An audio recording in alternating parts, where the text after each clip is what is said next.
Welcome back to our Cabral House Calls. This is the weekend edition of the Cabral Concept, where we answer your questions each and every weekend, Saturdays and Sundays, about a dozen questions overall for the weekend. Absolutely love being able to see what is going on inside of our community. I know many of them are questions with people struggling with their health, struggling with weight loss, anti-aging based issues, or aging based issues. And it's my job to share with you what I've learned over the past 25 years, what I've been able to do now for a couple decades, working with well over 250,000 people, and all sorts of issues in life, right? So people don't just come in with digestive or hormones or skin. It's everything that you could imagine. And so that's the great thing about really having a virtual practice now, is we get to help people all over the world. So we're just getting started. And that's the exciting thing, is that I love the community that we're building. It's all organic. It's all grassroots. People are sharing the show with other people, sharing the ideas, and we're moving forward each and every day. So again, I truly appreciate for all your help, for the reviews, for the kind words, and for sharing of the show. So let's dive right into the questions. I'm going to open up my document right now. If you're watching this on video, fantastic. It's at StephenCabral.com/1835, or on YouTube. Just type in Stephen Cabral. You'll find my name. It's Stephen with a PH. You'll find my channel right on YouTube as well, 1835. All right. First question is from Mike. Mike says, "Hi, Dr. Cabral. Can mold toxicity cause prediabetes or type 2 diabetes?" Mike, it's an excellent question. The answer is yes. And the answer is this, is that diabetes or prediabetes is not a one-size-fits-all dis-ease in the body. And I'm using those air quotes very, very liberally. And here's why. Type 2 diabetes is directly connected to inflammation in the body as well. And when there's something off in the body and there's inflammation, and then it causes a stressor on the autonomic nervous system. And the autonomic nervous system then turns on more of the sympathetic nervous system, which is the fight or flight branch. And then we start to raise higher levels of cortisol during the day. And when we have higher levels of cortisol, we're typically bringing more and more sugar, even from our own stored supplies, into the bloodstream without even eating a lot of carbohydrates. So you can look at this, or a lot of protein. Protein raises blood sugar as well. Again, not in a bad way, just saying imbalanced. So that's why you want to look at this as, can mold cause diabetes? Well, in a roundabout kind of way, yes, because it is a inflammatory issue with the body, the immune system is reacting to mold. Then it's causing an autonomic nervous system issue, which affects the sympathetic nervous system, which then affects our body's ability to use sugar. So, Mike, in a way, yes, mold could be a precursor for type 2 diabetes. Lorena, and so then what we need to do is go on that mold detox protocol, begin to rebalance the sympathetic nervous system, and, of course, follow the whole de-stress protocol that I talk about in the rain barrel effect. All right, Lorena is up next. Is it true that salt increases cellulite due to water retention? I'm referring to good quality salt such as Himalayan and Celtic salt, but people tend to say that I go a little overboard with it in my meals. Haha. I've been noticing some cellulite indeed, and I eat very clean, mostly plant-based foods and exercise daily. I also do Ayurvedic self-massages and have done a few of your functional medicine detoxes.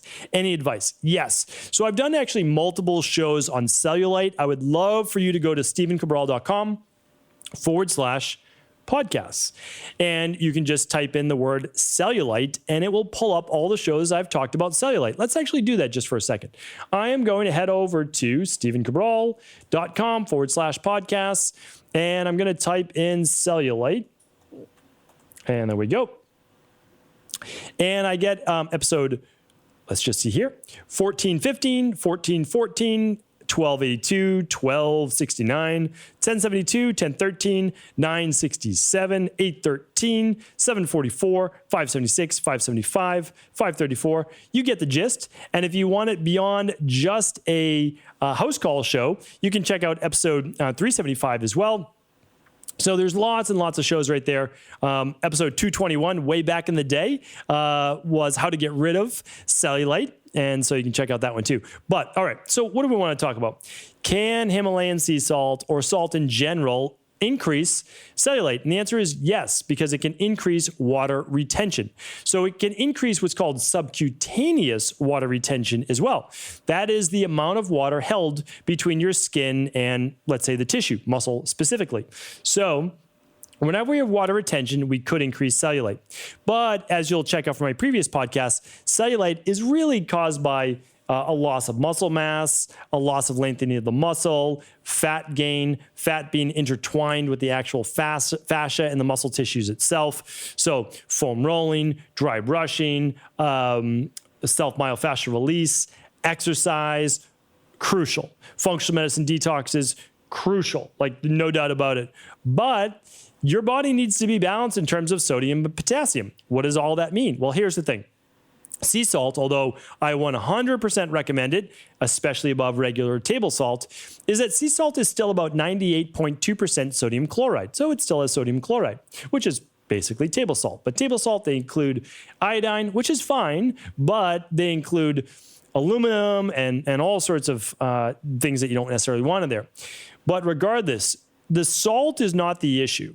The issue is always, are you balancing it with potassium? So that's why sodium and potassium balance each other. Magnesium and sodium balance each other. You need to make sure you're getting enough of your other electrolytes. And the easiest way to get potassium is really from your greens. I mean, it really is. So don't go overboard. If you're going overboard with sea salt right now, it could be because your adrenals need that sodium, like that. Your body needs that as well for energy. So what I would say is, let's run for you a thyroid adrenal hormone lab, referred to as the stress hormones, mood, and metabolism lab over at equa.life. You can check that out. That's what I would do first and foremost, and then again, you could do an experiment where you don't add extra sea salt for the week and you just do your normal fluids and all that. And how does your cellulite? Does it look like it's gone down a little bit? Does the puffiness look like it's gone down? Well, then what matters is you've taken in either too much salt or simply not enough potassium and magnesium. Lorena, hopefully that was helpful. Maria is up next. Hello. Hope you and your family had a wonderful Christmas and New Year. I would like to ask, and by the way, Maria, I hope you did as well. This came in on December 23rd. Today is, what's today's date? Today is February 13th. Saturday, February 13th. So we are what? We're always 6 weeks behind typically. So if you asked your question before 12/23, it's been answered on a previous house call. We answer every single question that comes in. We just do them in the order that they came in. So this one from Maria, hello. Hope you and your family had a wonderful Christmas and New Year. I would like to ask for your opinion on Gentiana lutea root and Zingiber officinale root, a digestive support supplement.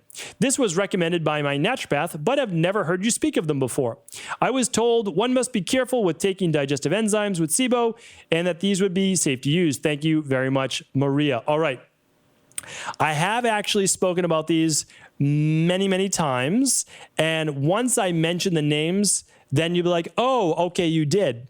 And that's because your naturopath gave you the scientific names for them, but Gentiana lutea is gentian root. And gentian root is something we add into our daily digestive enzymes, and it's also been used as a digestive bitter, which I've spoken about before on the podcast. So if you want more information on that, you won't need it, but if you want more, you can go to stephencabral.com/podcasts and just type in digestive bitter, and you'll definitely find it there. And then this one now I've talked about hundreds of times for all of its amazing abilities. And Zingiber officinale is just ginger. That's all that it is. It's ginger. It's just a fun name for ginger. So ginger tea, hands down, if you don't have histamine issues, if it doesn't give you acid reflux from those histamines, then it's fantastic. And I would just have a cup of ginger tea. No need to take it as a supplement. You can. It's good as a supplement for IBS as well. But you can honestly just have it as a cup of tea hot tea with a meal, and that will help with digestion. I would recommend, and we use for bacterial overgrowth and candida, we use the daily digestive enzyme all the time. It already contains papain, bromelain, gentian root. It's an amazing digestive enzyme, best in the industry, no doubt about it. That's called the Daily Digestive Enzyme, and that's over at equi.life, EQUI.life. Hopefully that was helpful. So there you are. All right. And again, these have been used for thousands and thousands of years for nausea, morning sickness, digestion, bloating, you name it. They're absolutely fantastic. All right. Marie is up next. Hi again. I also have another question. I purchased an organic toothpaste and realized it contains organic ethanol. Would this be okay in toothpaste? It is the second ingredient after aloe vera. So I'm assuming there is a decent quantity of it inside. Appreciate your help. Maria, great question, and you're correct. All the ingredients that are first in other ingredients aren't necessarily the most, but if it's in ingredients, then yes, then it's the most. So as it goes from most to least. So like on our whole food bars, whatever is first, second, those are the most. Then after that, not a lot. Like at the end, there's typically like salt, and it's just a little bit of salt. But it has to be on the label if you're truthful about what you put in your products. Okay, so let's get to your question. Organic ethanol. Organic or not, it's alcohol. That's what ethanol is. So basically, the second ingredient in your toothpaste is alcohol. I don't recommend putting alcohol on your teeth. It's very acidic. It's not ideal. So no, I don't recommend using organic ethanol in your toothpaste. I would just say, you know what? Good learning experience. Let me throw it out. I mean, you wrote this in on 12/23, which means you've probably been using it. It's okay. It's not like it's the end of the world. I'm not saying that at all. It's just alcohol. It's not ideal. So I wouldn't use it if it were me. You're welcome to use it because it's you. But if you choose not to, I think that's probably the best choice because there's so many other toothpastes out there. Why choose one with alcohol in it? That's how I look at it, even though it is just your mouth. But again, that acidity can wear away enamel on the teeth. So my idea, although it's a cleaner, not good. I'm not going to put it in my mouth. All right, Adonis is up next. Hi, Dr. Cabral. What binders can someone take for chidamonium? It was really high on my mycotox test. It was a 108 when it should be less than 10. I really can't find information on this type of mold and how to get it out of my system. All right, great question. It sounds like you didn't run your mycotox test through us. So again, over at EcoLife, whenever you want to run a lab there, you also get a plan to go along with it because this particular mold, so Adonis is talking about a particular mold, which by the way, this mold is found just in the air and soil that we breathe. And if you work on a farm or exposed to farm like produce that's not very clean, it can have this type of mold on it. So again, we clean our produce, but if you live in New England like I do, there's just mold in the air. And that's why doing a mold protocol once a year is not a bad idea. So Adonis, the question that you are asking can be found at EcoLife under the protocols, so eco.life under the protocols, and it's the mold toxicity protocol, just the mold detox. And what it is a program that will enable you to kill and bind mold in your system. Okay, so what we're using are specific binders. We're using things to kill it. We're using everything from nanosilver particles to bentonite clay to yarrow root to oregano to cloves to thyme, and these things are exceptionally effective. So whether you choose to go the conventional medicine route, whether you go the natural route, the mold protocol is what I do recommend. All right, good questions. Sorry about that. I just shook my entire camera setup there. All right, Dan's up next. Dear Dr. Cabral, long-term listener and big fan reporting in. Thanks, Dan. Appreciate that. My girlfriend is having issues losing weight. She was diagnosed with PCOS and insulin resistance and has recently been having panic attacks and depression. She also has persistently high CRP, around a 10. She turned pescatarian a few years back and has started to exercise more, but is still finding it difficult to lose weight. I suspect she has raised cortisol levels and a hormonal imbalance, which are likely contributed to her inflammation and poor metabolism. Her thyroid levels were normal, around 1.5 TSH. Have you any advice where to start? Do you think your Fatlocity plan will work with these root conditions, or do you think there needs to be some preparatory work to see maximum results? From from your number one fan, Dan. Dan, thank you. Appreciate that. And I'm happy to now know who the number one fan is. So again, appreciate it. So yeah, there's a lot going on. So would Fatlocity work? Yes, it's a complete system because it's not just nutritional supplements. You get the nutrition, you get a lot of different things in there. Okay, but there's a bigger factor at play here, and that's CRP. So your girlfriend needs to find out what is going on inside of her body. She has an inflammatory trigger that's not minor, but that's fairly major. I always have to now give a caveat because we're talking about CRP, which is C-reactive protein, which is a diagnosed, it's not a disease state, but it is a true sign of acute inflammation. So no treatment protocols offered here, no medical advice, no cures. All right, let's get to the root cause. That's what it's all about. CRP does not tell you what the issue is, but it tells you if it's above a 1, we've got an issue here, right? We have a problem inside of the body. We need to figure out what the problem is. We can do that. Is it gut-based? Is it massive food sensitivity based? Is it parasite? Is it H. pylori, candida, bacterial overgrowth? That's still a lot for a 10. Heavy metal burden like a lead or a mercury, or even high levels of iron, which is rare but possible. We need to go deeper. We need to figure out what is the cause of this high CRP. And our medical doctor should be running additional lab work to figure out what it is. Is there an autoimmune process at play? Even if there is, we need to go back and look at the gut. So, Dan, I would recommend when your girlfriend is able to run the Big 5 and the stool test. Hands down. There's something going on in this body. We don't know what it is. Forget about the weight loss temporarily. Like, we'll help with the weight loss. There's a health issue at play here. There's a health issue, okay? So we know that there's PCOS. Typically, that means imbalanced blood sugar. Why is the blood sugar imbalanced? Typically, it means higher levels of androgens, potentially lower levels of progesterone and higher levels of cortisol. Run the Big 5. It will tell you, okay? Your girlfriend's going to run that stress hormones, mood and metabolism test about 5 to 7 days before she gets her period. Okay, during the time of that luteal phase, highest symptoms supposed to be highest progesterone. That's what we want to do. Run the Big 5 plus the stool test if possible. If it's not possible, then I'm going to give you the lab test in order of importance.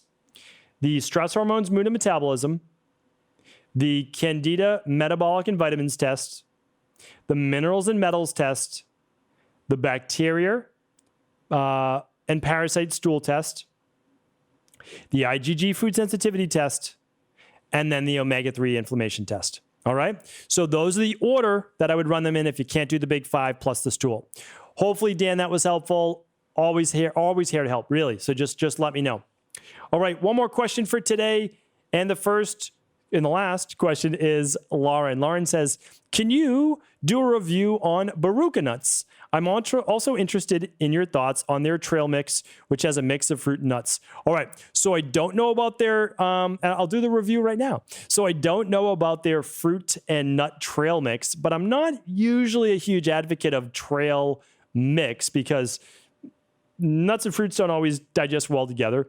And also, trail mix is really for people that are more of a Vata Pitta body type, and they take it with them on an extended hike or exercise. I don't think a lot of people need to be munching away on trail mix. I really don't. It's high calorie, which is okay. It's high fat, which is okay, but it means that you have a very high metabolism and strong digestion to be able to break down the fruit and the nuts together, okay?